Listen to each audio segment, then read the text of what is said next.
அனைவருக்கும் வணக்கம். சற்றம் கிடைத்த முக்கிய அறிவிப்பின்படி, தமிழகத்தில் நாளை நாட்கள் செப்டம்பர் மாதம் 10ஆம் தேதி பல்வேறு மாவட்டங்களுக்கு கனமழை எச்சரிக்கை குடுக்கப்பட்டனர். குறிப்பாக எந்த மாவட்டம் கன முதல் மிக கனமழை பெய்யக்கூடும்? என்ன முக்கியமான அறிவிப்புகள்? எல்லாமே இப்ப நம்ம பிரீஃபா பார்க்கலாம். மறக்காம ஸ்கிப் பண்ணாம பாருங்க.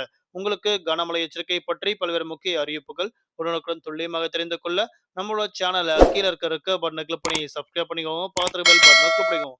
இந்த வீடியோ உங்களுக்கு பிடிச்சிருந்தா லைக் பண்ணுங்க. இப்ப வாங்க வீடியோக்குள் போகலாம். நாளை நாட்கள் 10/9/2025 புதன்கிழமையான நாளை நாட்கள் பல்வேறு மாவட்டங்களுக்கு கனமழை எச்சரிக்கை கொடுக்கப்பட்டனர்.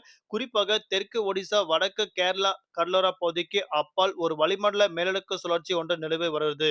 மன்னார் வளைகுடா மற்றும் அதனையொட்டிய பகுதியில் மேலும் வளிமண்டல கீழடுக்கு சுழற்சியின் காரணமாக தென்னிந்திய பகுதியில் மேலும் வளிமண்டல கீழடுக்கு சுழற்சியின் காரணமாகவும் தமிழ்நாடு, புதுவை, காரைக்கால் பகுதியில் நாளை நாட்கள் பல்வேறு மாவட்டங்களுக்கு கனமல் மிக கனமழை கொட்டி தற்போது முக்கிய எச்சரிக்கை ஒன்று கொடுக்கப்பட்டனர். குறிப்பாக இந்த 3 சுழற்சியின் காரணமாக நாளை நாட்கள் செப்டம்பர் மாதம் 10ஆம் தேதி தமிழ்நாடு, புதுவை, காரைக்கால் பகுதியில் குறிப்பிட்ட மாவட்டத்தில் மட்டும் கன முதல் மிக கனமழையும், பல்வேறு மாவட்டங்களுக்கு மிதமான மழை பெய்யக்கூடும். அதன்படி நாளை நாட்கள் கோயம்புத்தூர் மற்றும் அதனை சுற்றுவட்டார பகுதி, நீலகிரி, திருவள்ளூர், காஞ்சிபுரம், ராணிப்பேட்டை, திருவண்ணாமலை, கள்ளக்குறிச்சி, சேலம், தருமபுரி, ஈரோடு, தேனி மற்றும் திண்டுக்கல் உள்ளிட்ட மாவட்டங்களுக்கு கனமழை கொட்டித்திருக்கும் தற்போது அறிவிக்கப்பட்டனர்.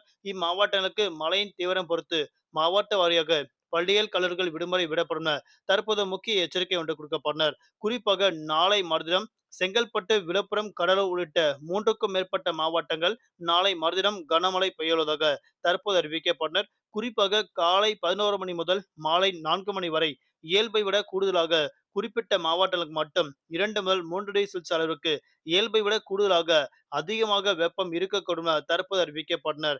அதன்படி நாளை நாட்கள் தலைநகர் சென்னை பொறுத்தவரை வானம் ஓரளவு மேகமூட்டத்துடன் காணப்படும். நகரின் ஒரு சில பகுதியில் லேசர் முதல் மிதமழையும் அவ்வப்போது இடியக்கூடிய கனமழை பெய்யக்கூடும். அதிகபட்ச வெப்பநிலையாக 36 டிகிரி செல்சியஸ் ஒட்டியும், குறைந்தபட்ச வெப்பநிலையாக 28 டிகிரி செல்சியஸ் ஒட்டியும் இருக்கக்கூடும் என தற்போது அறிவிக்கப்பட்டனர்.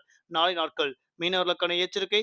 தென் தமிழக கடலோர பகுதி, மன்னார் வளைகுடா, குமடல் பகுதியில் சூறாவளி காற்று மணிக்கு 40 முதல் 50 கிலோமீட்டர் வேகத்தில் இடையிடையே 60 கிலோமீட்டர் வேகத்தில் வீசுவதால் மீனவர்கள் அப்போதைக்கு மட்டும் மீன்பிடிக்க செல்ல வேண்டாம் என தற்போது மீனவர்களுக்கு முக்கிய எச்சரிக்கை ஒன்று கொடுக்கப்பட்டனர். குறிப்பாக தமிழகத்தில் வரக்கூடிய அக்டோபர் மாதம் முதல் டிசம்பர் மாதம் வரை இயல்பை விட கூடுதலாக கன முதல் அதி கனமழை கொட்டி தீர்க்கும் என தற்போது அறிவிக்கப்பட்டனர். நன்றி, வணக்கம்.